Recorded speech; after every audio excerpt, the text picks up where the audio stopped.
Hello दोस्तों, अब हम लोग पढ़ेंगे कि एबनॉर्मल बिहेवियर का हिस्टोरिकल बैकग्राउंड क्या है।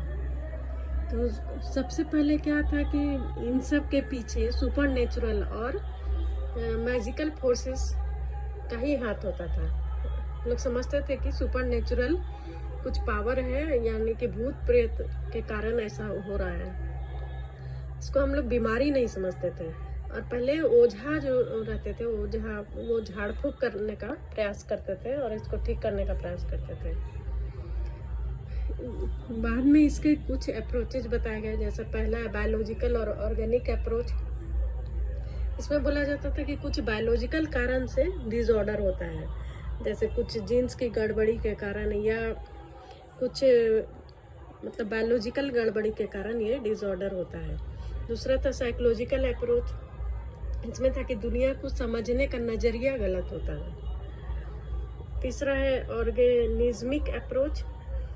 इसमें हिपोक्रेट्स, सोक्रेट्स यानी सुकरात एंड प्लेटो, ये लोग आए इस अप्रोच को मानने के लिए, और इनका कहना था कि इमोशन और रीजनिंग के बीच द्वंद्व रहता है इसमें, तभी जाकर के डिसऑर्डर पैदा होता है। उसके बाद गैलेन थे। गैलेन ने 4 ह्यूमर्स बताया। उन्होंने बताया कि हमारा शरीर 4 चीज़ों से बना है। हम लोग भी जानते हैं कि क्षितिजल पावक गगन समीरा, तो उन्होंने गगन को छोड़ दिया और 4 चीज़ बताया, अर्थ, एयर, फायर एंड वाटर। 4 चीज़ से हमारा शरीर बनता है और ये सभी कंबाइंड रूप से 4 इसेंशियल्स मतलब बॉडी फ्लूइड्स बनाते हैं, जैसे कि blood, black bile, yellow bile and प्लेज्मा।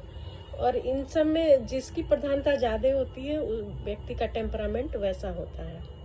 उसके बाद त्रिदोषा कहा गया है, वात, पित्त एंड कफा। लोग कहते हैं ना, तमस, रजस एंड सत्व, 3 गुण होते हैं व्यक्ति में, और मतलब जिसमें ज़्यादा प्रधानता होती है उसका कैरेक्टर वैसा ही होता है। हमारे इंडियन नोशन में ये अथर्ववेद में और आयुर्वेद में इसका वर्णन किया गया है त्रिदोषा का, वात, पित्त एंड कफ। जिसकी प्रधानता ज़्यादा होती है वो उसमें वो उस चीज़ की प्रधानता होती है। फिर मिडिल एज में सेंट ऑगस्टीन आए, जिन्होंने बताया कि चुड़ैल मारन ये सब होता था, उसको रिफॉर्म करने का उन्होंने प्रयास किया। उसके बाद रिनासा पीरियड कहा जाता है, उसमें जॉन वेयर थे। उन्होंने बोला कि जो विचेज होती है, डाइन कहा जाता था, तो उन लोगों को भी मेडिकल ट्रीटमेंट की ज़रूरत है।